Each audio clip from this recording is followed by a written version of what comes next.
Welcome everyone. It's Angelo Robles, and welcome to At Family Office. And for my members of SFO Continuity, a special welcome. I've been looking forward to this interview really for a year. And finally, I've been able to get him on, and not a moment too soon, because we have some big announcements around all of this to share, more so as we go through the interview. So today, a real single family office is already running AI like this. Likely yours isn't. Today, if you're live, and if not in a recording, you meet the family office that is actually doing this. And that would be, by the way, my wonderful guest, Sam Clarvit, Managing Director, CCFO Investments, his family's private family office, advisor and teacher to family offices on AI, strategy, and venture investments. Sam, this has been long in the making. Welcome to the show. Thank you so much for having me, Angelo. I really appreciate it. Looking forward to talking with everyone today. Oh, we have a lot to talk about. And on that note, let's get right to it. Sam, most people in the audience, family offices, finance, entrepreneurs, whatever it might be, they think they're kind of keeping up with AI. From where you sit, what's the most common thing a family office gets dangerously wrong about how far behind they may actually be? Well, I would say the dangerous thing isn't that they're far behind, but it's that they feel like they're current, right? They feel they're current because they're benchmarking across the wrong groups. They're a sophisticated family office, right? By definition, they're great at manager selection, tax structuring, deal access, governance. And we know that we're really good at those things, right? That's why we've been successful. But to say that you're ahead of your peers or behind your peers or caught up to your peers, it's not really a good benchmark, right? Really, the idea is more that you need to start learning these gaps and knowledge now, like your knowledge gaps now, because knowing it now allows you to compound that knowledge. Right. We're going to talk quite a bit about that today, because that's exactly what AI is great at helping you do. But the advantage isn't coming from the software, right? It's coming from accumulating judgment about how to use it and how to actually apply your knowledge to it so that it actually improves your stack and your ability to do things. I'm only chuckling as my audience who's seen me do, I don't know, maybe several about AI integration for family offices. Mindset and compounding are probably the two most common words that I use, and compounding, starting now, working hard, accumulating your knowledge, and how it grows just like an investment. I promise, audience, that was not synced up. So now you have someone else other than me that mentions the word compounding and how valuable it actually is. Now, without naming names, what's a result you've seen AI produce in a family office, whether it's yours or another, that most people, like, they still think that's years ahead, and it's here right now? Yeah. So Angela, there's countless, right? There really are. I think the one I've seen the most is really the ability to, first of all, have an AI that learns how you like to operate and not start from a fresh slate every single time you start a chat, so that it actually knows you, understands how you like to invest, understands the way that you do things and the tasks that you follow to do them, and how you actually like the output received. Right? The part about all of these tools is they're fully customizable and they're designed around how you would like to use it. So I think the one biggest thing that I see, and I personally do this myself, is I can chew through an entire data room in about an hour and have full cited, detailed research that is, if not the same level, if not better than outside providers that we would have hired to do the same level of research. Sam, I'm going partially back to my first question. How I started it was, Sam, most people in the audience believe they're keeping up with AI. This is kind of that follow-up to that. They believe that putting in a sentence into Chat GPT, they open a tab, they put in a sentence, AKA a prompt, and like that counts with them keeping up on the latest model of an AI. Help them, actually be honest with themselves. What's the real difference between what I would call having access to AI and really running an operation on it? Yeah, so having ChatGPT open in a tab is more of like a consumer relationship, right? Like you go to it occasionally when you remember to, and with whatever you happen to paste in, right? You kind of have a back and forth chat, but it doesn't really remember much about what you've talked about it, except the last 5 minutes of chat you've had. It's not connected to any of your data. There's nobody accountable for anything that it's producing. So that's having AI, right? That's like having a relationship with a calculator, right? Like you can have AI and you can use AI, but it's not doing anything for you, right? Running your operation on it, though, is completely different, right? It's actually considered more load bearing.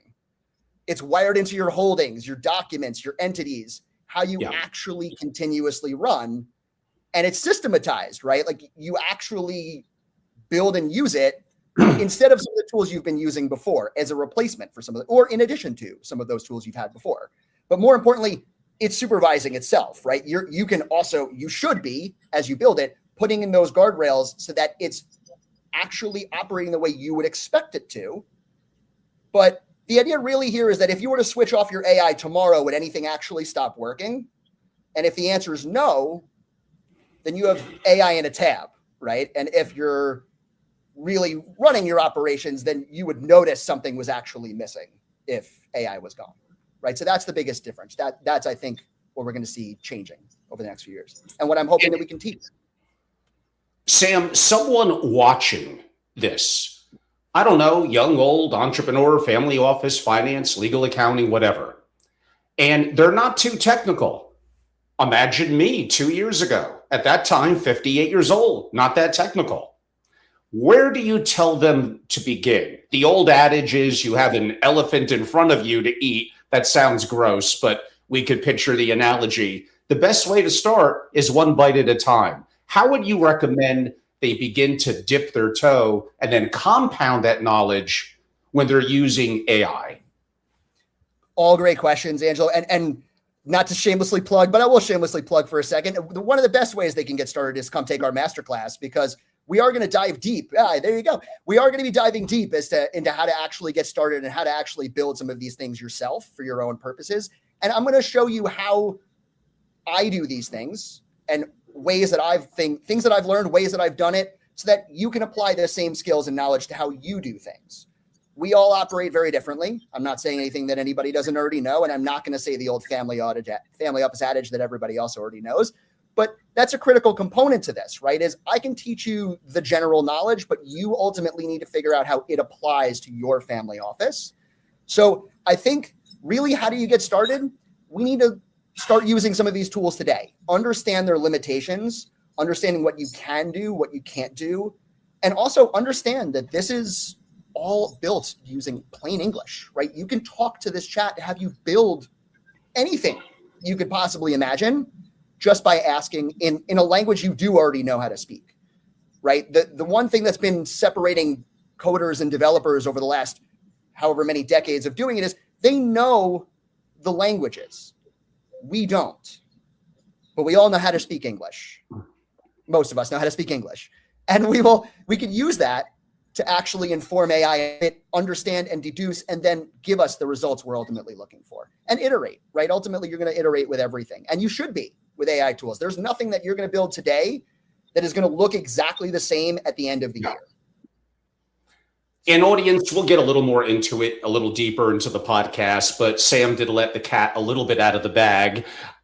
If you're watching me more than once, you know that I kind of do talk about June 23rd and June 24th, my AI Family Office Masterclass, because I believe it's incredibly special. Not just because I built it and I'm a part of it, it's because I have incredible, broadly, let's go with the word faculty instructors that are simply real entrepreneurs, real family offices. Oh, and by the way, you're hearing one of them right now. Sam Clarvit is an incredible. He's not good. He's not very good. He's a great instructor, a real principal in a family office with an AI background who's actively doing real stuff in the family office. And how he teaches it is, I don't care if you're 70 years old and starting from ground zero, you will begin to catch on. It does make a difference. A little more on that coming up later. Building upon that question, what's the first thing that maybe every investor, family office should do, maybe the first 30 days, other than signing up at maybe more of a premium plan to Anthropic or OpenAI, before they begin spending real dollars and using, we'll get to things like tokens, what's a good first step the first 30 days? Well, first, you got to start using these tools and understanding their limits, right? You need to understand how each of them act and how they respond, because they're all very different. They all have different strengths and different weaknesses. And so the analogy I like to give is that you go to Home Depot and there's how many power tools on the wall. And a lot of them do the same thing, but people typically go to the tools they trust and they respect and the ones that they've used before. And that's ultimately what I'm asking you to do with AI. There's a lot of tools that can do a lot of very similar things, if not better than some, right? But you need to find which tool is the right tool to use for the right task you're trying to solve. And then how do you start combining all of those together so you ultimately build something more of like a system, something more of a workflow engine, something more that you have control over. And while AI is non-deterministic, meaning that you and I will never get the same output twice, exactly, because of that, if you want to add a little bit of determinism to a system, that you can do that, but you've got to chain these tools together to find the proper way to do so, right? And to build that knowledge. And again, it definitely comes back to compounding, right? I can take an existing output from one AI model and feed it to another and get a different result and a comparative result. I could do adversarial review. I could do thought partner process. Like I can say, analyze a deal like Charlie Munger would analyze the deal. How would he have thought about this process? And then explain it to me in the same methods. Or here's a great one, and this is one that I actually been using more lately with my own diligence work, is do a pre-mortem. What does that mean? Well, assume the company is gone in 5 years or 10 years or 30 years. What happened and why? And start to think about those issues in advance so that you can start preparing for those in advance. It's a different way of analyzing a deal and a way that it's hard for people to think about that way, right? But AI doesn't have the same thought process. It is absolutely the smartest intern that you need to guide in every single way. And Sam, now in our remaining 49 minutes is not going to be the time to do a deep dive into granular, quote unquote, prompt engineering. But you did mention some terms that I'm going to know behind the scenes. Oh, Sam's talking about temperature. And these are all things, by the way, in both my books for my members only and the masterclass for members only that you'll learn. I recommend initially through the books to get a grounding, to be experimental, and then jump into the masterclass and have a little bit of a foundation that you could ask the questions and the interactivity with the instructors and your peers. Nonetheless, we'll spend just a little bit of time, and I hinted at it with, oh, you put in a one-sentence prompt and expect an Einstein-like answer. There is an art and science to it, but it's debatably getting more science. Therefore, what's the best way for the AIs, whether it's Anthropic, OpenAI, Gemini, etc., to help create the prompt to get the result that you want, aka meta prompting? So Angelo, there's a lot of ways of doing that, right? And I think really we've gotten to the point in 2026, especially that last year we had to spend more time on prompting and understanding how to best prompt these systems.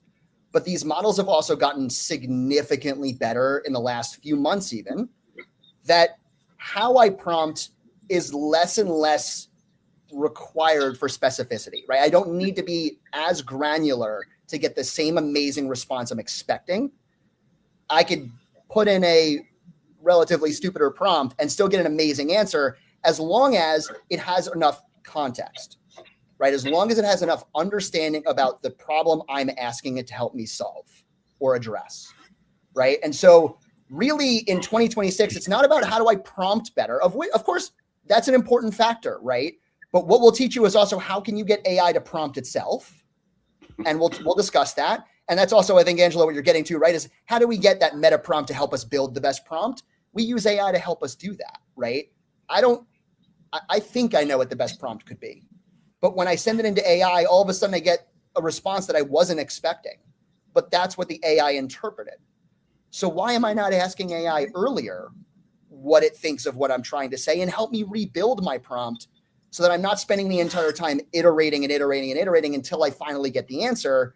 I actually want to iterate my prompt first. And there's another real reason why that's beneficial. One thing we haven't covered, and we're going to definitely make sure we go into detail because this is really the primary issue of 2026, is context engineering.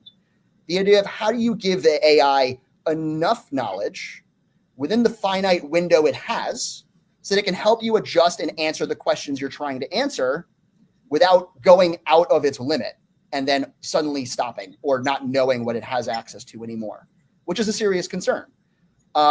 So really what we're talking about this year will be context engineering and how do we do that. So I will definitely be spending more time this year on how do we do that. That said, prompting is still very important, and the easiest way to do it is say to AI, hey, don't answer this prompt, just give me a new prompt. Here's my prompt that I have to start, reevaluate it. This is what I'm thinking. Give me the new prompt instead.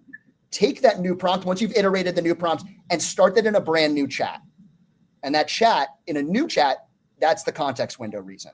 You want to make sure that when you finally have your amazing chat, you are starting over in a new chat. Why? Because that chat that you've just been having that prompt discussion about, the entire purpose of that chat, according to its context, is, oh, we're optimizing prompts here. We're fixing prompts. We're not taking action on prompts. We're building prompts. So you need to take your prompt and go to a new chat where it doesn't have that knowledge, and it's not assuming every response needs to be a new prompt. Does that make sense? Of course. And these are all things that we'll do deep dive and immersively within the masterclass. So there's multiple frontier models. Obviously, Anthropic, OpenAI. I mentioned Gemini. The one I forgot I left out was Grok. And Perplexity's kind of unique, but we'll broadly throw them in. You mentioned context engineering. I mentioned things like temperature. There's lots of nuances there that, again, in my books and the masterclass, we'll do a much deeper dive. You're not going to get the best output you want if you don't know what you're doing here. And likely these systems are going to be better at prompting if you know how to set it up than you. The one thing that we didn't talk about that maybe we'll spend a minute or two here, a lot of the more newbies are going to get frustrated. Like, I don't know, Angelo, I have a continuous chat going. I have a continuous project, and that's a big no-no. Talk about starting new projects and maybe not to get too deep in the weeds here, so you don't have to explain yourself and who you are and your outputs that you kind of want directionally, that Claude Markdown files, MD files, a little bit about the structure of setting up the engine to help get the outputs that are going to be maximized to what you want. Sure. So you covered quite a bit in there, Angela. So let's break down a couple of things into that. So first, we'll talk about the Markdown files, because you're right, that's critically important when you're trying to build continuously running tasks, especially, right? When we're talking about Claude MD files or Agent MD files, which is the equivalent for ChatGPT's Codex, or Anti-Gravity, which is Gemini's new tool that they're replacing Gemini CLI with, they all rely on these Markdown files. Even Claude Desktop or ChatGPT Desktop or any of these tools, when you point your AI to look at a folder and take actions, which is what Cowork can help you do and what ChatGPT's Codex can help you do on the Mac and on the Windows, when you're doing that, there's a lot involved behind the scenes that you want it to start remembering. And when you come into a folder and you want it to remember how all of this folder works and all the actions you take in that folder, you put that in a Claude or an Agents MD file. And that way, every single time you point Claude or Codex at that folder to take actions in it, it actually reads those as instructions on what actions it can take in that folder. And it's not to say that you can't have multiple tools going on in the same folder at the same time. You absolutely can. And you can have multiple tasks going on in the same folder as many times as you want. Keep in mind, one thing we talked about was tokens, highlighted tokens briefly. We're going to go into more detail on what those really mean in the class and how they get utilized and why they're so important and how it all feeds into the context window and the broader picture. But ultimately, what we're talking about, Angela, because you mentioned a couple of things, let's talk about projects as well. There's nothing wrong with large projects in these systems. There is something wrong with large chats, right? Because what will start to happen is eventually it will run out of the context. And Claude will do this. Now ChatGPT is doing the same thing. It will do what's called compaction. which means that it will actually take the entire chat and it will run another model against it to produce a summary.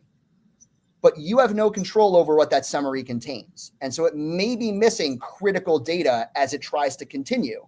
Because what it's going to do is it's going to then take that summary and start your chat over, starting with the summary. And that could miss quite a bit of information. So if you're getting to the point of compaction, stop. Maybe you want to start a new chat and continue. Remember, if you have those markdown files, you just give it the markdown file. It's a set of instructions. Markdown files can essentially be a prompt in a file. And I know markdown sounds like it's something really, really hard to understand. Basically, to simplify it all the way down, it is a text file. You can click on it and fully read absolutely every single thing that's listed in there. The only benefit that markdown gives to an AI agent, especially for example, would be the fact that it can emphasize points like bolding certain sentences or words, italicizing, or adding columns or tables or what have you, basically formatting plain text so that you can add emphasis, or the AI can add emphasis on things that it needs to remember or control, just like a human would, right? If I send you an email that says, do not the following action, and I put not in bold in capital letters, you're going to react and you're going to say, okay, I should not take this action. And you're doing the exact same thing with an AI. You're giving it a full set of instructions, all in English. And when we go through all this, as you're building your own systems, that's the important thing to remember, is the guardrails you start to put in place to keep the AI on the line that you're trying to have it follow. All of that's done in English.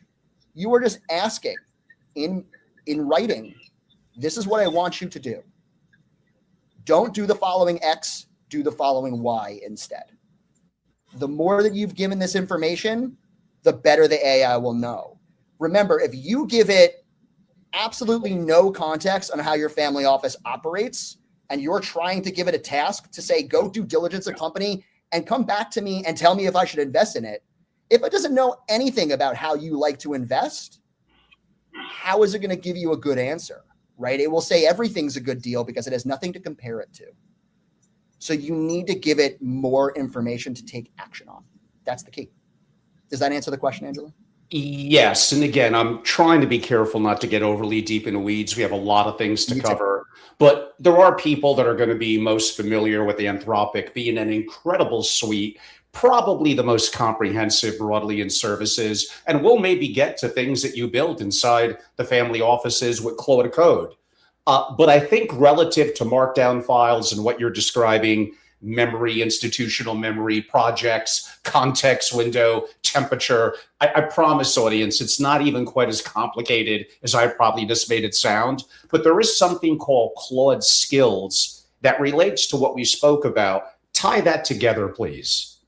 So actually, Angelo, it's not even Claude Skills anymore. They've open sourced it. They've licensed it out to the Linux organization so that it's actually open source for any of the model providers to use. And as a matter of fact, they all do. They just don't all do it in their desktop-facing consumer applications. Right. So that's why it may come across like they don't, but in fact, they actually do. Google actually just released a part of their front-facing, user-facing features is their agent skills feature, which it's slightly different than the typical spec, but it functions very similarly. You define it with a skill name, you give the skill description, and then you give it the body of the message as to like, here's what these steps are. So let's boil it down. What is a skill? A skill is literally a set of instructions that the model will follow. When tasks that you do in your day-to-day, if you were to atomically break down each individual step you take, like first I go to this website, then I click this link, then I go to this. If you were to atomically break down each individual step of your task and feed it back to AI, it will follow it just like a recipe. And so that's exactly what these skill files are. Think of it like Neo in the Matrix. Suddenly he got jacked in and was uploaded with, now he knows Kung Fu, right? Just because he got it uploaded into his brain. That is exactly what we're doing with AI skills, right? Agent skills are the exact same idea. What is a standard level of operating procedures for the tasks that we're about to be taking? And the best part about skills is they can contain multiple things. They don't have to just contain a text file. They can contain reference files that it can reference when needed. It can contain workflows, which we're going to cover that in a little minute, I'm sure. We are. It covers so many different aspects. So skills can be a great benefit, like a huge benefit, especially coming back to compounding when you chain them together. So if I have one skill that does X and then the next skill takes the next step, the next set of tasks, I can have many skills in a row. And currently for some, like, for example, for my diligence workflow, I have over 60 skills and they're all doing very different aspects, and they'll sometimes chain together. Sometimes they won't. It depends on the need of the item. And Sam, we're kind of going to go soon from chat to actually AI doing things, though we hinted at it certainly much earlier. But I want to go back to the point that many of you, I get it, you maybe are the free or $20 a month plan, likely OpenAI. You've gotten a little better than maybe just one sentence as a quote unquote prompt. And you think that you're a little disappointed in the output. Well, hopefully now in the last 10, 15 minutes, you kind of learned why. And I'm not saying this is super complicated. It's not. But you do have to understand the context of how to properly engineer the right prompt, understand the nuances of the various systems where they may have an edge or advantage. You have to understand what I broadly call skills, definitely markdown files, because you're just not going to get the output, even in the chat, nowhere near what you both want and need if you don't know how to do this. And you have no excuse. You have to learn it. The audience, I think, would benefit, Sam. I mentioned the core 4 models. We'll likely get to some open weight models a little bit later, but very briefly when we talk about sovereign. But among the open weight models, if you don't mind, share how your experience with ChatGPT 5.5, with the new from 1 week ago, Opus 4.8, are some better at some things than others? And do you make them compete for an answer? First of all, absolutely, absolutely, and absolutely, right? So as I mentioned earlier, these models are very much like the Home Depot wall of tools, right? They all have their different uses and functions and features and benefits. And the benefit of trying all of these tools together is you do start to learn what the strengths and weaknesses are of each, right? So for example, GPT 5.5 is a little colder, right? It doesn't sound as warm and human, and it doesn't give you the nice fuzzies that you feel when you have a chat with Claude, which can act and reply in what feels like more of a human-like manner. And it's because of how they were built and how they were trained and how they were, taught to respond.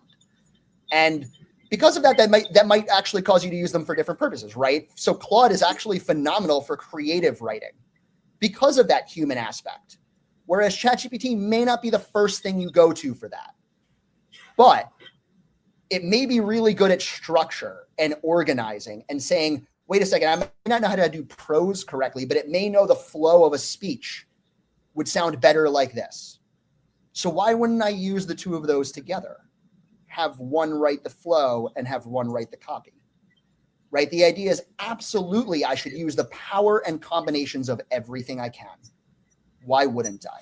Some tools have the best advantages. For example, Perplexity. We mentioned that one earlier. It's not one of your big models, and it's not huge. But they do have their own model. It's not as big as some of the other, but the best part is they actually provide all of the other providers' models as well. But it's the best at getting live data. If you want live financial data, Perplexity is the only place you can get that. If you want live Google searches and you want YouTube results and you want to have feed it a video and get responses back, well, you need Gemini for that. It's the only one that can do some of those things. 100%. If you want to access Twitter data, live Twitter data, well, Grok is the only one that can do that, for example, right? It's not to say that you can't get the combinations and the powers of multiple tools into one. You can. Skills is a great way of doing that, right? You can teach a current Claude model on how to produce a video using a skill. But remember, it's not going to be the one making the video. It can't do that. It doesn't have that capability. So again, it does come back, Angelo, as you were mentioning, and as we were mentioning earlier, is like, you need to find the right tool for the right problems. And sometimes it's different tools for different problems, but they need to be done together. And we'll talk about how you can hand them off, how you can have that gladiator method that we've spoken about in the past of having AI models compete or battle each other and get the best result. Now, one thing I will tell you that I have found, and this is common and it's been proven, that a model provider or a model typically prefers its results over that of another's. So if I were to give 3 copies to say Claude, ChatGPT, and Gemini, they would each prefer their own over another. Not always, but most of the time. So how do you negate some of that? Well, you prompt it that way, right? Have adversarial review, but do it blindly. Make sure no one knows what output belongs to which. That was a simple prompt change, and now immediately it doesn't have the same effect, right? So really what it comes down to is how do we ask the right questions? How do we build the right tools in place? And all of this comes down to something we're definitely going to be spending a lot of time on in the masterclass, which is something called harnesses, which is huge in the AI, but it's been around in software development for many, many years. But the idea behind a harness is it's everything that wraps around the model to give it the extra functionality and tooling to allow you to complete those tasks, to allow an agent to run for 24 hours or longer to complete tasks.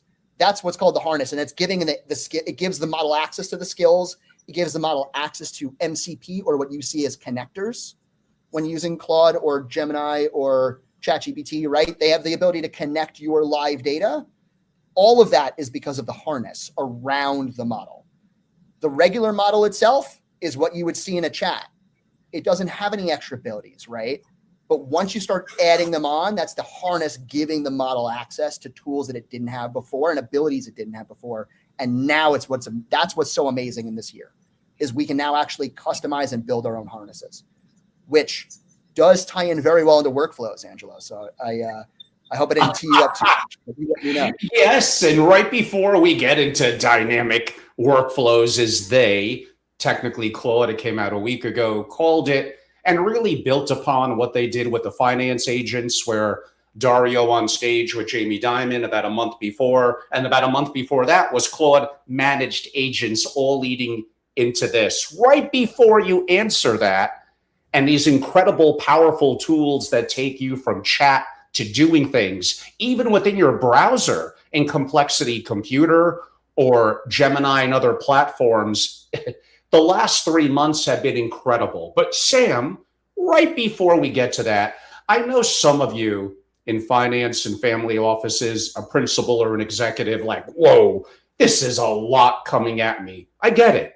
I promise you, if I could learn it, you could learn it. I break it down in the books. Nothing beats a masterclass, as you could tell. Sam is a masterful instructor. And no, this is not a masterclass where Sam talks for an hour, sits there and moves on.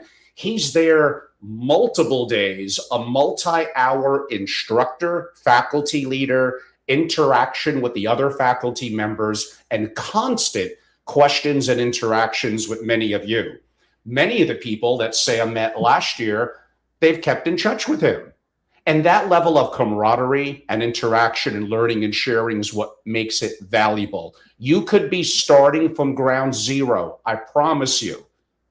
And the books, the masterclass, heading into July 4th, which is what, like a month away, you could literally be in the top 1% comparative to other family offices. That's how intense and valuable the next 30 days could be for you. Imagine what you could do and build this summer, and then heading through the summer into Labor Day and beyond here in the US and around the world in September.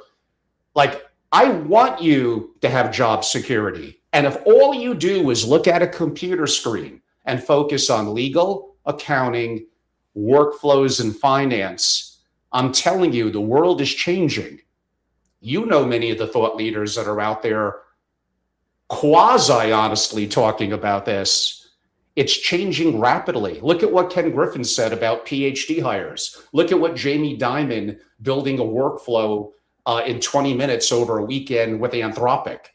Like, things are changing rapidly. And you having a sense of arrogance, ego, or letting any of that get in the way is not going to be good for you. It's not going to be good for the family office, your entity, the entrepreneurship, whatever it might be. Okay, I'm going to get off my soapbox there a little bit, Sam. We left off a little bit going from chat to doing things, and we teased out dynamic workflows. If you could talk a little bit about that. Sure. And by the way, not to get entirely off of your soapbox just yet, I will also say we're covering the concepts, right? That is really the understanding here, that you can then apply this knowledge as the AI models and as the AI world develops and adds new features and new tooling. You at least now understand the terminology, how all of these things connect and work together, so that you can ultimately apply these new tools without even needing to come to the next masterclass. That said, we still want you to. Okay, so Angelo, what are workflows and what makes them so interesting? So I just mentioned briefly what harnesses are, really, and allowing everything around a model to actually function the way that you would like. Now, what dynamic workflows are and what makes them so amazing right now is it actually allows you to spin up hundreds or even up to 1,000 specialized sub-agents. Now, what does that mean? When you're talking to your Claude Cowork, for example, or Codex, the desktop app, you're talking to the LLM agent. They call it the agent. It's the one doing the work alongside you. So you ask it, hey, can you build me this? And it's the one building that, right? It's answering the question. They have the ability to create what's called a sub-agent, which is a dedicated, fresh context window. That is the key feature of a sub-agent, is that it operates with a fresh, clean context window. And it can completely take a task, summarize the work that it completed, and report the summary of its work up to the main agent. So this allows you to do a lot of things at once, or the agent can spin out sub-agents at once for dedicated tasks. Now, it can do that by default now without a dynamic workflow. What makes dynamic workflows so amazing is that it actually allows it to figure out up to 100 or 1,000 sub-agents all at once. Mm-hmm. And they're allowed to actually cover dedicated aspects. So let's say, for example, let's go back to my diligence example. If I'm diligencing a company, I can give it the entire data room and I can predefine my workflow, where I can just say, build a workflow based on the following details, and it will analyze and determine on its own. It will actually build in real time its own harness specifically to diligence that deal by figuring out what kind of workflow type it needs. Now, there's actually 6 different workflow variation styles that they support, and it can actually be any combination of those 6 as well, which makes it a larger combination, right? Makes it almost nearly infinite. But basically what's going to happen is the agent can do any of these 6 options, whether that's adversarial review, where it goes and sends out multiple sub-agents to analyze the deal and then come back with a set of series of judge sub-agents that go and attack adversarially every single one of those claims. And then there's a synthesize sub-agent that will come in at the very end and read all of the reports and synthesize everything for me in one go. Now, what does this really benefit me for? Well, before, when I was doing that workflow or my diligence steps, it might have taken me 2 hours to produce that report. But now it might take me 20 minutes. Because instead of having to send out one sub-agent after another, or to figure out, okay, I need a few here, a few there. Okay, what is this? It's dynamically loading them on its own. And what's amazing about them too is it can even say, oh, because of the research I'm currently doing, I actually need more sub-agents. Let me spin those out and for this purpose. Now, Angela, we talked about earlier, how do we prompt and all that? And ultimately, how do we get the AI to prompt itself? This is that great example. When when sub-agents get spun out, the agent is prompting those sub-agents on its own with the prompt it needs to take the actions that you're ultimately trying to achieve. But you're not writing that prompt. The agent built into to Claude Code or Cowork or Gemini or Codex, it's taking that action. That's the next amazing unlock. And the best part about workflows, and here's really why I think they're going to be significant as the rest of this year continues, is that you can save these workflows and you can reuse them. So I can actually take a workflow that I know works really, really well and save it and then put it into a skill. What does that mean? I ultimately have, when I save a workflow, it's a JavaScript file. Now, I know the audience isn't necessarily that technical, but it's a single file of code with a set of instructions for it to follow. I can save that single file filled with code into my skills folder with the rest of my skills. And by default, when, for example, Cowork, which doesn't actually support dynamic workflows yet, but when Claude Code does it, it will read the workflow and it will kick that workflow back off, but it will do it based on the data that it's seeing now, hence the dynamic aspects of it, right? we'll get a chance to go really deep on what those 6 styles of workflows really are and how you can prompt for a specific style, why you may want one style over another. What does that really mean? There's a lot of aspects for this we could touch, but again, Angela, as you mentioned, it really got released last week. So there's still a lot of unknowns. There's still a lot of things that will happen over the next few months, over the next few years as these features continue to develop. But we had skills. Let's just put this in perspective. Agent skills, the function, the feature, came out in around October of last year. And the reason why, for example, OpenClaw, which I know we're going to talk about in a few minutes too, the reason why OpenClaw was so big and popular over the last few months was actually because of skills. When you actually go and prompt OpenClaw to take an action, it's running on a harness underneath it that is not very fully defined. It is completely customizable. That's what made OpenClaw so amazing, was I can say, I want you to be able to do this every day, and this is how I like it, and it will build the harness live, just like Dynamic Workflows was doing. It will build the harness live to continuously take those actions for you. That's what makes OpenClaw so amazing, but it was using skills to continuously do that. Oh, you want to be able to read Twitter data? Here's a skill to be able to do that. Now, what's important to remember for something like OpenClaw is that it's not its own model. It's OpenClaw specifically is a harness. You actually use any model with OpenClaw. You can use the open weight models, which we were just talking a little bit about, and we'll go a little bit deeper on if you would like. Or you can use any of the frontier models like Claude, but you'll pay, ChatGPT or Gemini. You can use any of them. You really can, to be the underlying model beneath everything. Yes, and maybe that's actually a good transition. And by the way, audience, ask away. It looks like it may be DL-1. Those are not questions that are dedicated to AI, but if we have time at the end, I will give you a minute, a little bit of context to it. And you could always email me or DM, and I could have a little chat via that way. So I do occasionally try to be a nice guy and try to help. Not as often as I should, but I occasionally get in a good mood, audience. It looks like most of the answers to that question, though, Angelo, it looks like most of them are get a good lawyer. Yeah, like get a good family office and trust lawyer. And I do emphasize, depending on, I don't know what your net worth and your situation is, there are nuances in the industry and state, what country you're in. And I've been in this community a long time. I don't think there's a lot of really good family office attorneys, but that's just me.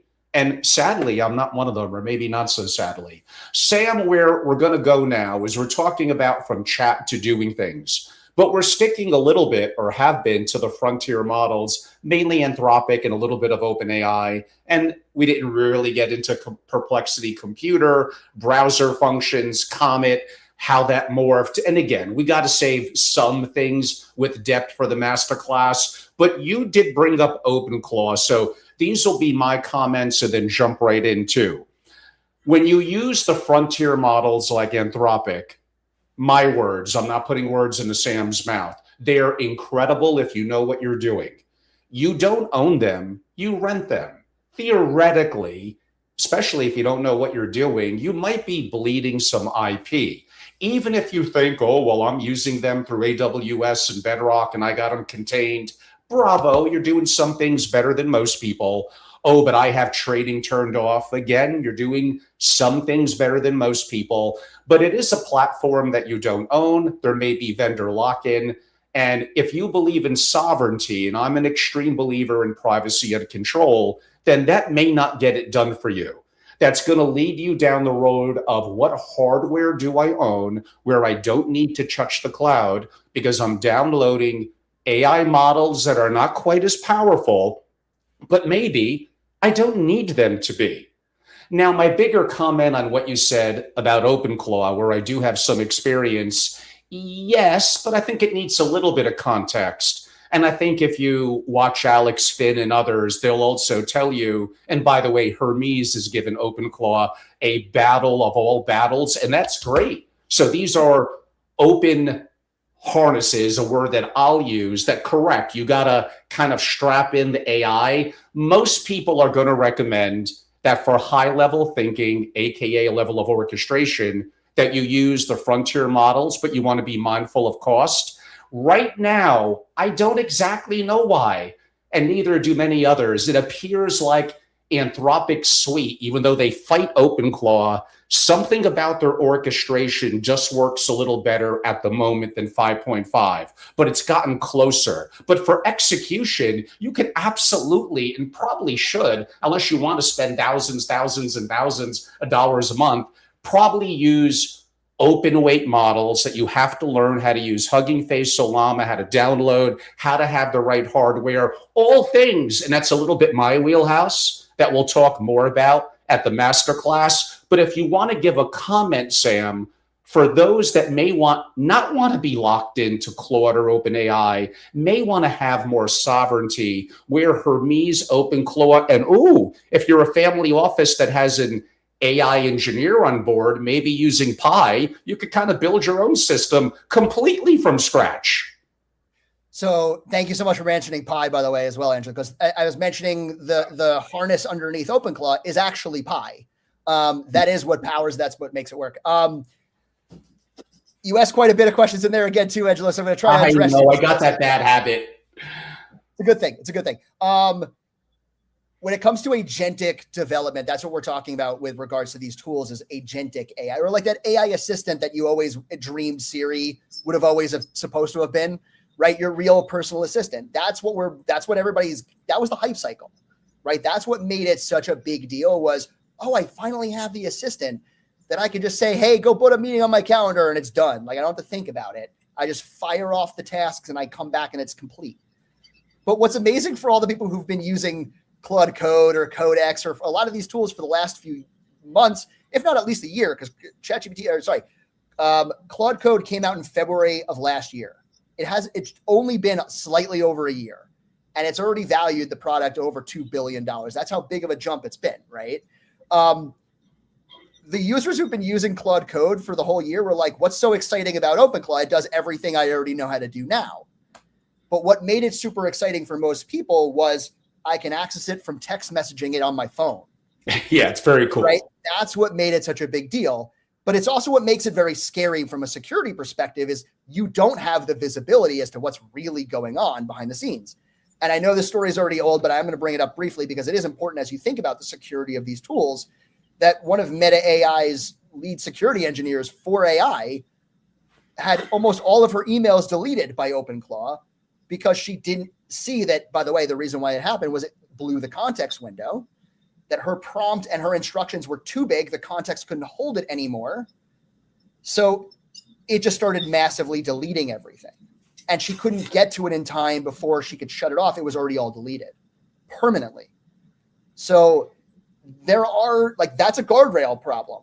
You need to make sure you have the right guardrails in place to make sure it can't do something like that. Number one. Do you like things like Paperclip for governance? Paperclip's actually probably scarier, if you want to be honest, because it's really the way that Paperclip works, for those in the audience who aren't familiar, is it's supposed to be like OpenClaw, but on scale, right? The idea is I give a company of AI agents a task as the board chair, and then it spins up and hires AI agents with dedicated functionality to build aspects and put it all together. But here's what I'm going to tell you, Angelo, is the biggest difference in 2026, really, when it comes to all of these tools, is human taste. AI generates slop very often and doesn't look good. But that's the difference, is as a human, I could see that, say it doesn't look good and say, wow, that's terrible. Let's do it again. Right? If I just let some of these tools run overnight and do some of these things without the proper guardrails or the proper skills or the proper tooling in place, I won't know what I'm going to wake up to tomorrow. You know what I mean? That's the fear. By building the right guardrails, by building the right system, by putting together the right skills that work for you, and everyone's going to have their own. There are hundreds of millions of skills out there in the world already that people are sharing, but I can guarantee you only a few of them will actually benefit you. You need to build your own that actually work for the way you do things. By putting all of these things together in a system, and you let the model run through that system where it has all those guardrails in place and the ability to pull what it needs, wow, is that amazing. And that was what was OpenClaw's biggest unlock was, holy crap, I can do things. Yeah. And I just text it. But AI can already do all of that. And you don't need to have OpenClaw to do it.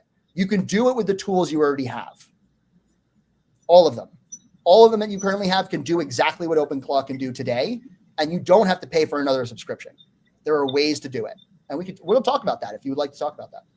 Yeah, those are all things we'll do a deeper dive in the masterclass. Now, yes, for the majority of you that are putting a toe in the water, stepping in before you totally dive in, no question, the frontier models, especially Anthropic being such an inclusive suite, is absolutely the way. Depending on your capability, do you have an AI engineer on board? What outsourced services that you have? But eventually, once you get more comfortable with that and the additional cost that these APIs and token usage is going to cost you, you may start to want to say, maybe getting the right hardware, building more sovereign, having a little bit more control, less vendor lock-in, but no question, it is more complex, and you're probably opening yourself up, unless you have incredible internal people, to some more cyber risk. But those are things, including that me and my faculty may have some disagreements on, and that's okay, that at the masterclass we'll have a discussion on. Sam? Angelo, open source models, and I apologize for cutting off. I think open source models, and I apologize, I didn't fully answer this part of the question, is open source models have truly caught up to what a lot of the frontier models have been able to do for a long time. Not to say that they're fully caught up. They're not. And the frontier models are going to continuously stay ahead. That said, the cost for some of these systems has also gotten down. The size of the systems that you need to run them on have gone down. Now, the costs have still gone up, but that's not actually because of the model's ability. It's actually just supply and demand problems at the moment, right? We don't have enough memory, physical RAM chips to put into all these systems, because the data centers for building AI are eating all that demand up. So that's really the biggest issue we're finding right now, is getting access to computers that can run them all. That said, it's getting easier. I can run fully capable, fully powerful, localized AI models right on my laptop. And I have a MacBook Air with, yes, admittedly 32 gigabytes of RAM, but even a 16 gigabyte of RAM one can run quite a bit. And it's all just on a laptop. So to say that we can't get closer to frontier intelligence locally, that's not true anymore. It's getting better and better and better. In fact, I'm going to say it. I know we haven't seen it yet, but when Siri does come out with the next version, it's going to be a significant improvement, because they're adding Gemini under the hood, right? So they're building a true LLM powered assistant that should hopefully negate the need for something like an OpenClaw, because it actually has an LLM powered system. That will be huge. What are some open weight models that you do like? There's another one. I will tell you though, here's the scariest thing for most family office users when it comes to open source models. The predominance of them still come out of China. It's not that there aren't American open source models, there are, but most of the big ones that you've ever heard of, like DeepSeek or GLM or ZAI, or Huawei has a couple of Alibaba. Yeah, there's a ton of it. Quen is the biggest one, right? That's Alibaba's model. They're all out of China. It's not to say is that a risk, Sam, if I'm downloading it from Olama or Hugging Face and I'm not touching the cloud with it, it's coming directly into a separate computer that I keep for that? I mean, remember, all of these things when it comes to technology is managed risk, right? And that's the one thing we really haven't covered from a privacy perspective. But the real thing, like a lot of family offices don't want to host their email, for example, or their calendar service, because it's something you have to manage. So a lot of us use Outlook or Gmail. So we're already outsourcing our services to them already, because we want stability. And we would rather pay someone to do that for us than to actually go and do it ourselves. It's a lot more to maintain. And it's the same with AI, right? It's not to say that you can't or that you shouldn't, because there are examples, great examples for why you absolutely should, but tons of other reasons why you shouldn't. Now, Jim, I see that you have a question for me. Bring it on, please, sir. And I apologize, Angela. You had another question you were going to bring up, and I will wait for Jim to write out his question in the meantime. Yes, of course. Let's take it a little bit more practical, earlier stage. And I think you and I have spoken about this before, and you were the person that introduced me to this incredible service. What I recommend to people is in finance or a family office, why don't you write down, I know that sounds old fashioned, why don't you write down every day exactly what you do, your workflows, what your goals are, what you did today, and maybe give it a block of 3 days. Why don't you also subscribe to something? You'll get a little thing you could pop here called granola, where maybe on phone call, speakerphone, you're in a conference, in a meeting, and it effectively gives you an organized transcript. Why don't you structure a proper prompt, run everything that you took in notes that you got from granola, and say, hey, here's a day in my life. Here's a block of 3 days. Here's what my goals are. I don't think I'm as effective or efficient as I could be. How could you help me be better? One, would you broadly, I'm assuming, agree with that? But how would you make that even more effective and better? So, firstly, you're asking a question to a problem I have absolutely been looking to solve myself. I have solved, I believe, myself, but something that I think is absolutely a critical problem, right? Is a lot of us, especially in family office life, sit in a lot of meetings, right? We hear a lot of pitches. We hear a lot of people are always pitching us something, right? And we always have to-do action items afterwards we got to complete. Nobody wants to sit there taking notes the whole time. Let's be honest. Granola, what's amazing about granola, as you mentioned, I'm a huge proponent for granola. I love it. But there are also many other ones that could do a lot of similar things. I'm not saying you have to use granola, but I actually do use granola. And so it records every call I take and then summarizes those notes, but it also keeps the transcript, and it also does try to bring out action items. That said, Angelo, one of the things we didn't get a chance to cover is what I've been building with some of these tools to help with that. And there's a lot of different tools, but one of them is my second brain, which everybody in the AI world has one of these nowadays. But I like to think mine's more advanced than many, but that's besides the point. And I could show you in the room. But the idea for me is it has absolutely all of my notes. It has all of my granola notes, and every night it runs a process where it goes and reads the notes, reads the transcripts, and sees if it needs to update the notes and add more from the transcripts, and then also extract all the tasks that I actually have to take from those meetings and builds me a task list that I have to manage. So it saves me a lot more time, because now when I take a meeting, I don't have to take any of my notes. I can have the meeting. And then when I leave that meeting, within the next 5 minutes, I have my summarized notes. I can read through those notes. And by tomorrow morning, I have absolutely everything structured, organized, ready for me to go to get acting on a lot of these tasks. So there's a lot of opportunities here. There really, really are. It comes back to the knowledge compounding systems, right, Angelo? Is like the more data I give it, the more knowledge it has to reason upon, and it compounds that knowledge to get better and better and better at answering the problems I have, because it has more data to reason upon. Sam, we're going to take a look at Jim's question. That's one of the people in the chat bot. We'll have time for maybe one or two more audience questions. I will wrap up with asking Sam about Claude Code, what he's created, and then maybe giving a real world scenario of use by a family office before we take it to the home stretch. Broadly, for the audience that can't see, Jim is asking how Sam uses AI technologies to effectively help make better investment decisions, including in VC and AI investments. Sam, if you could help Jim and others in the audience that I think would have a very similar question. Absolutely. So Jim, how am I doing it? There's a lot of ways that you can do it. And I can't tell you that there's one amazing or best way to do it. There's not. There's many.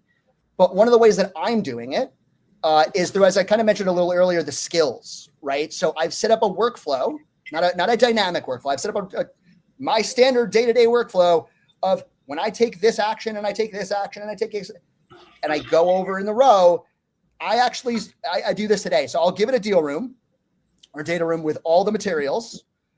I'll download the materials and I'll put them in the folder. And to your point, Angelo, I am using Claude Code for this because the word code in Claude Code is a misnomer. It is absolutely not only for code. You can use Claude for any usage you want. And I'm going to show you in the masterclass why it's even more powerful than something like a cowork, for example. That Agreed. said, when you build a workflow, something like that, where you have skills and a step-by-step process to follow, it's actually amazing, because now I can say to Jim, your example, I give it all the due diligence documents, and it now knows how I like to invest in things, ways to diligence a deal, and how I want it to do so. So for example, I do a lot of work. My family office invests in predominantly venture tech investments. That's obviously my background, but it's what we like to invest in. We're not great real estate people. Will AI help me with real estate investing if I wanted to? Absolutely, it can. But I'm not going to use that as the example because it's not my strong suit. From a technology perspective, I can give it the entire data room and have it rip apart absolutely everything, which is what I have it do.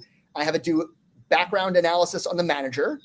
So it actually goes and queries the SEC Edgar database to see if there's any negative points about the manager. It will actually go in. And by the way, all that's a connection. I gave AI another tool to access that, right? Okay, now I can go to SEC and get more data. Again, the more data it has, the better it can answer. I want to give it access to all the best data I can give it. So I gave it access to LinkedIn. Go look at the manager's profile. Is their bio what they're claiming it is? Go look at if it's a tech deal and it's a cybersecurity deal. Look at the market. Look at what they're doing within the market. How do they differentiate themselves? Literally, absolutely every single claim in any deal gets hammered. Every single one. And that's not something that I could even ask an analyst to do, right? If I asked an analyst to do that, it would take them a month to get me a full report back on absolutely everything. I'm getting these back in minutes, days at the maximum to do some of these things. And I've never had it really need to go to that long. But the answer to your question, though, Jim, direct versus indirect funds also does matter. If I want to, I guess it also depends on what data you have access to, right? Do you have access to a data room to truly diligence some of these things? We're looking to use AI to assist with operational risk diligence. Yeah, absolutely. Particularly international deal real estate. Okay, so for example, I do actually have a real estate deal set up for myself that I am using. That said, I need to use it this way because I don't know enough about real estate. But one of my real estate investment analysts that I've built in there actually goes and queries the census. It goes and understands from Fed. It goes and understands regions and which areas are actually inflationary regions and which ones aren't. Every single thing gets broken down and diligenced. Okay, so you're asking here, Brett. Our typical check starts at this. I know this is an issue for me. Okay. Yeah, how do you do international direct real estate and operating company acquisitions? It's really, again, it all comes down to the right process and workflow, right? I wish I had the best answer for you. I don't know if I have the exact answer you're looking for. That said, Brett, if you have anybody in your team that is actively doing these things constantly, if they can start exactly what Angelo was saying was they can start kind of writing down how they do things, or even as they're working, start documenting, or if they're using AI, have it document the steps it was taking. The best way to really build a skill, by the way, and we're going to cover more of these things in the class, but I do want to just briefly mention it now because it is so important. The best way to build a skill is have your typical chat. And then at the end of the chat, say, were there any lessons learned, or were there any other things that you think you should do differently or repeatably in the future? If so, build a skill and let it do that for you. I am not asking you to write anything. In today's day and age, AI can do all of that for you. I'm not saying that you should do nothing. You should still do a lot of things, right? But you are the decider, and the change agent is the one helping you make informed decisions. That's the key differentiator. Maybe a little quick round robin, taking it a bit to the home stretch, Sam. And I'm going to start with a bit of an uncomfortable comment question. We'll just have to throw it on the table. My audience has heard me say it before. It probably doesn't win me any friends, but that never stopped me before. Peter and Salim at the Moonshots podcast did a duo, just them, a week ago, where in larger company enterprises, 100+ employees, they addressed this and they heard some smoke. I'm going to hear most smoke now, bringing it into the family office world. They basically implied, and it's been a little bit of, unfortunately, more underpinning than I would like, that I mentioned things like resistance, arrogance, and fear. There, in some companies, is a little bit of almost internal sabotage. Now, you have to put yourself in a non-family member in a finance firm, a philanthropic organization, or family office. I think those are fair concerns. Like, hey, I have utility, that's a skill. It's a little bit pattern recognition and systems based. I'm going to now integrate AI, and maybe the person's not going to need me after 3 to 6 months. So trust me, I'm sympathetic to that. How would you address the issue of, listen, the world is changing, family offices are changing. You are going to need to adapt your skill set without scaring them, but making them understand that putting their head in the sand, ignoring it, is not going to be a long-term answer to job security. Right. It's not. I think there's a lot of answers to this question as well, but I think there's a lot of fear also because you've been hearing a lot of AI layoffs. And I want to first and foremost put that issue to bed first, which is these aren't really layoffs that are any way related to AI causing these jobs to be gone, because most companies haven't figured out how to fully implement AI enough to fully replace entire workforces. They just can't. And that's not the real reason. The real reason, if we're being honest, is that they've been over hiring since the pandemic, and now they need to right size their ships. Now, I'm not going to say anything that a lot of family offices don't already know by saying that. That said, the one thing I really, really want to remember and harp on, and I think you're going to see this more as you take the masterclass, would be if everyone gets, let's say even they get 2x. Let's say they get 10x. That would be amazing. But if I had a whole company of people who were 10x, wouldn't that be better for me?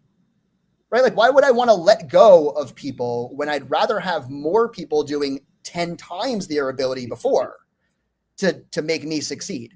So I think the big fear is really around messaging. Because if you look at, for example, in China, OpenClaw is one of the largest things. The government was enticing people to do it, right?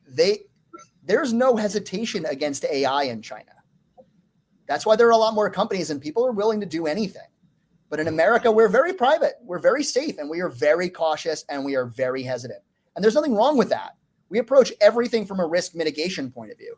And family offices, that is our bread and butter, right? How do we mitigate risk? Well, we find other ways, right? And we invest in multiple things. That's the reason why you don't invest in one AI tool. You'll invest in multiple because you're going to need them in power and combination, right? I think there's still a lot of room to grow and there's a lot of uncertainty, but the more we can teach people how to use these tools, the better.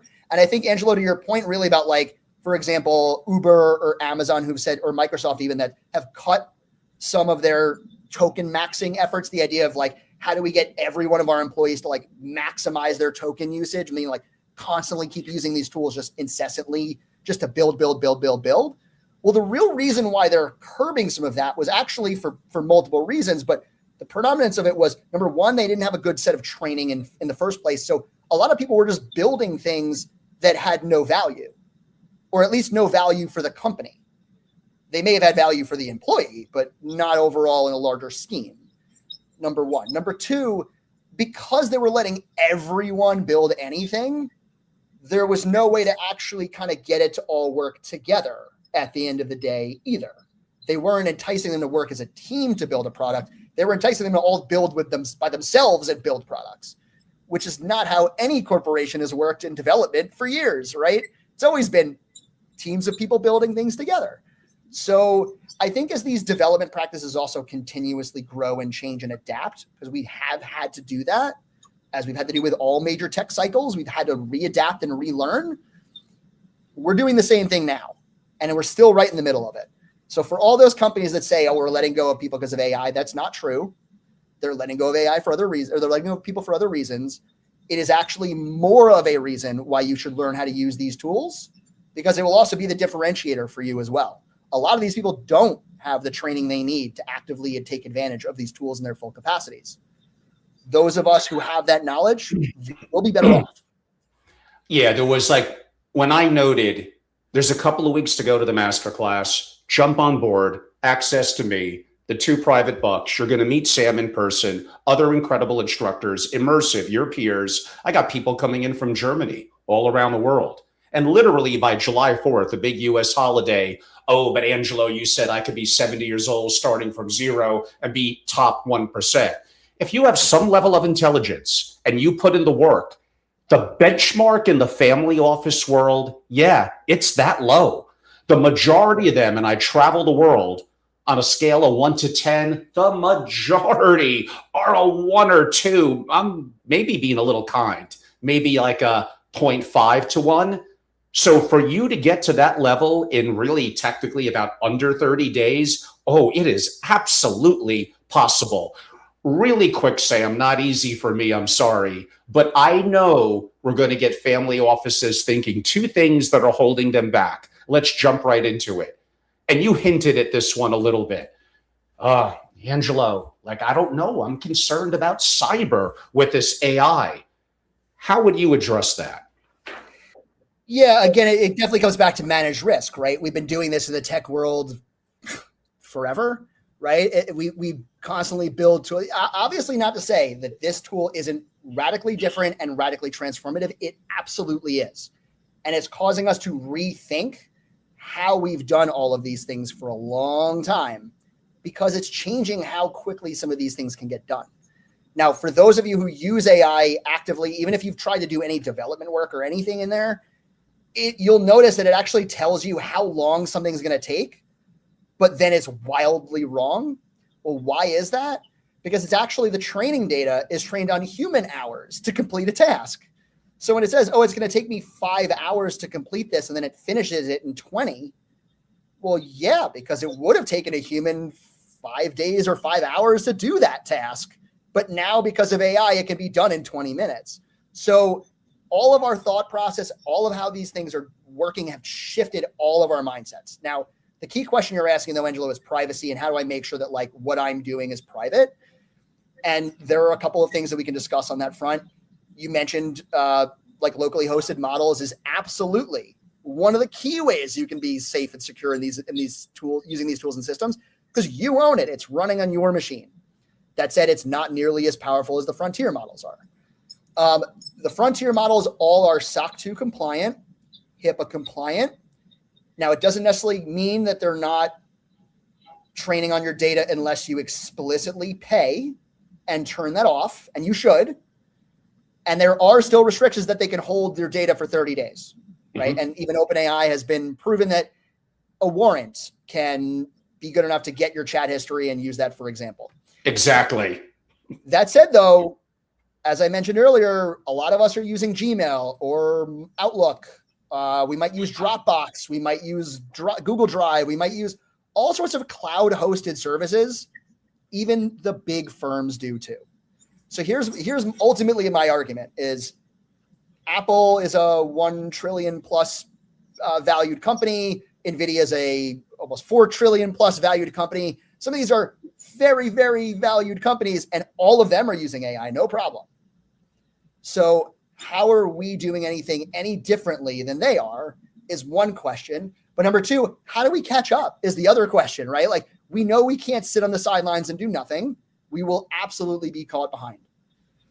But if you keep learning these things, if you take this class now, or if you learn and you're doing these other sessions now, that knowledge, again, we're going to keep saying the word compounding. It's true. The knowledge compounds, and you use it, and you take that next bit of knowledge, and hey, now dynamic workflows came out. How does that work within my existing setup?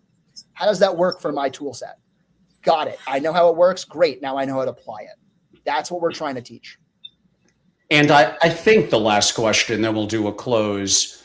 Maybe give the audience an example, whether it's Codex or Claude Code, what we used to call vibe coding, which, as you know, in the last masterclass in November, as a then 59-year-old, I explained with no engineering help in October, it was a little hard. I didn't have Claude Code. I had to work, and then I had to get it on the App Store. That was harder. I figured it out. I spent way too many hours. It was very frustrating. But explain, and you walked us through, I think it was the 5th of November, like, I'm going to open my computer and I'm going to create a app right here in like 15 minutes for you. Imagine what we're going to do in June. So talk a little bit about the ease of creating an app. It's incredible. And maybe an app that you're actually literally using that you created in the family office today. Sure. So, we built a CRM live in the room, right? That was a lot of fun.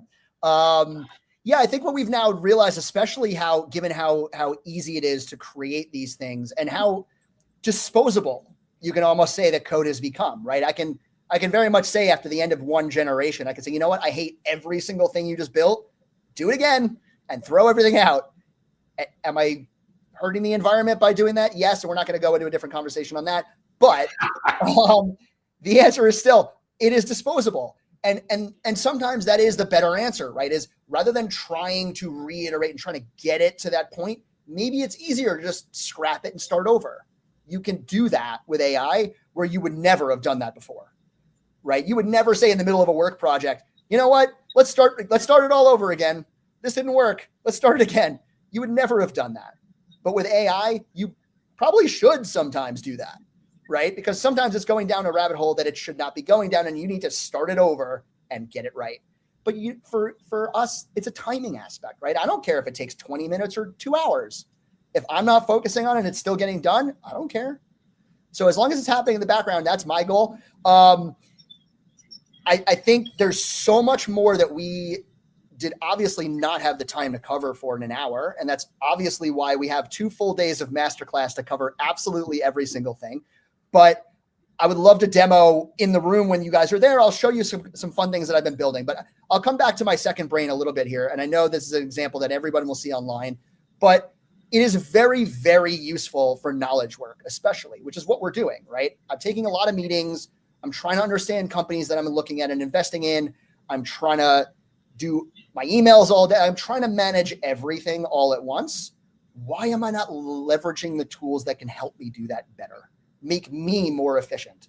So my second brain, which may now be smarter than my first one, I don't know, is really all about how do we take all of the knowledge I have and compound it together so that when I ask, my example is Claude Code, when I ask Claude Code about something I'm working on, it has all the data it needs to answer that question immediately or give me a better answer.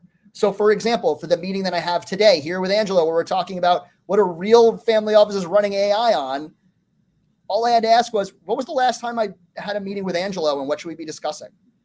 And it literally pulled everything up for me. At first, it scanned my calendar and it found the event. It found Angelo in my list of detailed people that I have all these notes on. It has all of his LinkedIn history. Sorry, Angelo. It has all of the details on you. Very boring. And so you should have seen what it said. No, it actually came up with a really good response. And it was really useful as I was preparing myself for the kind of questions you were going to ultimately be asking me today. So what I'm trying to go for is I want a system that helps me answer questions and help me do my job better and more effectively. And so that's what I'm trying to build. I'm trying to build systems and tools for myself that make me more effective and more efficient. And then I'm building a lot of other tools for our family office. How do we all get more efficient and better at doing these things? How do we diligence these tools better? How do we understand our manager? Like, how do I know capital calls are coming? How do I know which is the most impossible thing to predict? Because you can't. But how do I, for example, how do I get a look through on all of my funds? I've been doing that. I've been building that out where because of all of the meetings that I have with all of my managers, they tell me. But am I writing them all down? No, most of the time I'm not. But it has all that data captured. And so it's starting to write those down. And so to answer your question of like, what's a tool I really like, this is my best thing, because when I wake up in the morning, I have a briefing ready to go with here's what's your agenda for today. Here's what you need to prepare for. Here's what you promised you were going to do for other people yesterday, and you need to get actions on those. And here's some news. I also have give me news updates. So it goes and pulls from like the New York Times, the Wall Street Journal. It goes and pulls from like news blogs I look at, AI blogs I look at, the Financial Times. It looks at everything, gives me a summary of what I need to know. And then it also gives me all sorts of amazing other knowledge if I need it, based on all the knowledge it's compounding upon. Every single meeting, every note, every single time I've ever been in a meeting with any single person that's logged, every single person I meet is logged and automatically enriched. Automatically, they go and get Googled, they get LinkedIn searched, and they get populated. So now whenever I ask, hey, what did I talk with Angelo about? It says, oh, Angelo, you spoke with these 3 things, and he has a background in this, so you may want to bring up that. That's where you start to see things in compounding. And so I'm looking forward to showing some people how to build some of these things on their own, because it may sound difficult, and I promise you it really is not. I completely agree. And I tell the audience, if I could do it, you could do it. And I really stand by that. I'm 100% sure that no matter what field you're in, This is going to make you do more with less. That's the scary part for some. Better and faster. So numbers 1, 3, and 4, do more, better, and faster, are the ones you want to focus on. And that's going to be very valuable to you. In my conclusion, it was great to have Sam on. I don't believe I've had one of my faculty instructors of a masterclass on, and Sam is like the best of the best. We could go on for hours. Sam's like, oh, Angelo, I don't know if we could really do more than an hour. We're probably close to an hour and a half. And we had to leave some things on the cutting room floor. Now, I know many of you are saying, I know many of you are saying, Angelo, like, is this? No, it's not all I talk about, but one, we're right around the corner from the masterclass, so it's getting extra attention. And I love many other subjects. Sam knows, my God, don't get Angelo started on geopolitics.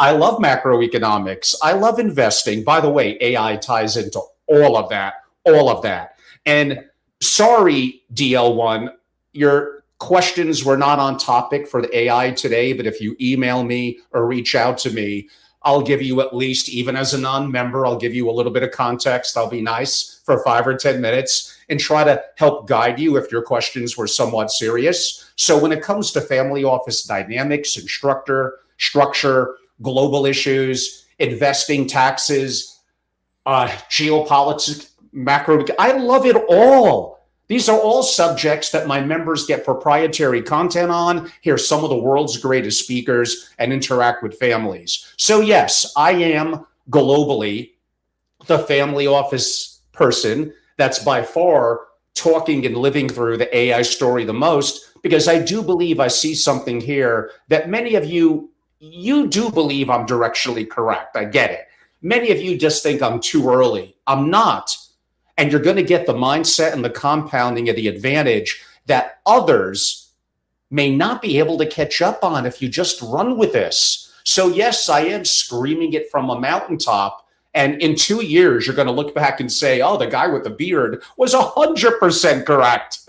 And I just want you, and Sam, you got a beard too, so that could mean both of us. So again, I'm going to say, the way that you could go from 0 to 100, from 100 to 212, and maybe become like, I don't know, like a Lewis Hamilton at this, you don't have to wait years to do this. So I'm not saying I'm the only source out there. I'm sure there's others more broad than me, but not as focused on AI integrating in the family office world. So if you're in the family office community and broadly in finance or service the community, yes, honestly, I believe joining at angelorobles.com, becoming a member, being part of a community that's global, getting proprietary content, multiple books, let alone my 2 AI-focused books, direct access to me, and leading into the masterclass, like now is the time.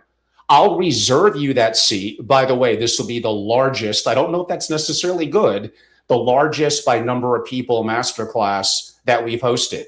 The gentleman from Germany is coming in with his 2 sons. We have someone else now coming in from Mexico and all around the US. Just the people in that room that will become your peers that you'll interact with. We have a gentleman that sold a company in Greater Pennsylvania, very successful and newer to all this in the family office world, that is dying to meet Sam. Sam's like a rock star. Like, I would want to meet him too if I didn't know him. Like, this is all available to you within under 3 weeks. Now, yes, you have to join. You have to be a member.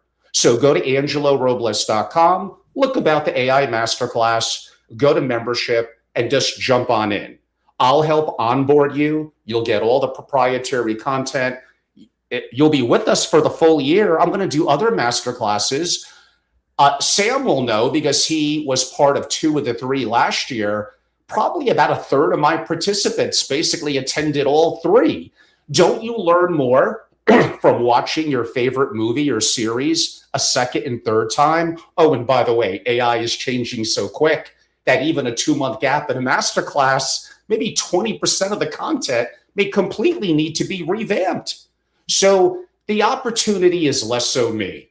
It's incredible people like Sam and others. It's your peers. And I'm not kidding when I say, starting now, jumping into that masterclass. By July 4th, you're going to be so far ahead of other people if you just put in the work, if your skills compound.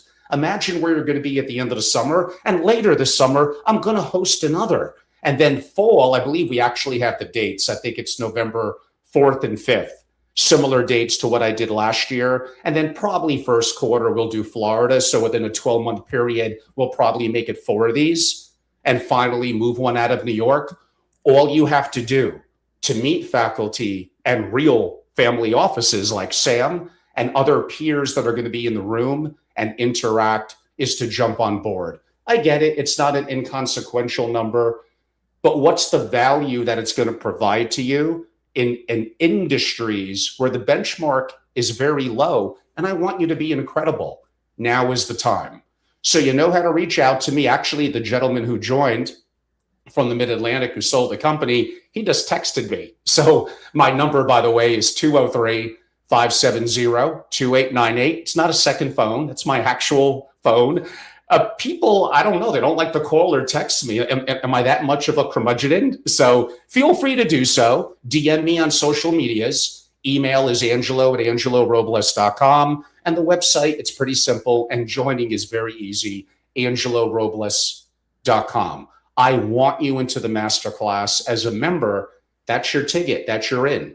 And if I got to get a little bigger room to host maybe 18 or 20, I guess we'll make that happen. That's a good problem. And you're going to meet incredible people. I promise you that. They're already committed from literally around the world. Sam, it's great to have you and your family as a relationship. I greatly appreciate it. You are a wonderful person, a great investor, have an incredible background that we really didn't, unfortunately, have time to get into. So you'll be the mystery man a little bit from that perspective. And Sam, literally, like, I'm not so sure that he's not the best hands-on instructor on AI for family offices in the world. And I'm so fortunate to, one, we're relatively local to each other, and have him be a participant in terms of what I'm doing. Sam, I'll leave you a final comment. And for those that would like to maybe engage you on LinkedIn or reach out to you, maybe collaborative on family office issues, or maybe want to hire you one-on-one as a consultant, how could they learn more? Sure. So I'm not going to put out my email or my phone number. I'm sorry, Angela. I'm not going to do that like you just did. But I will, first of all, if you join the masterclass, you will absolutely have my contact information so that you will be able to reach me should you need it. The other thing I will also be producing, I'm producing content for this as well, that you will have access to, you'll get to keep after the class. It is a guide that I actively maintain on a it's actually multiple times a week schedule to keep it fully current. So you will get access and resources from me and to me once you take the class. I'm really looking forward to meeting all of you guys and to showing you how some of these tools really work well together and how to get you guys started on using all these tools as well. Looking forward to having as many of you who are able to join us as you can. Don't forget to join the membership so that you can actually attend the class this year. And I look forward to meeting you all soon. Sam, you've been great. I appreciate your time. Look forward to seeing you, obviously, in under 3 weeks. I'll have to take out my New York seersucker suit. It'll be hot and humid, I'm sure, that time in New York.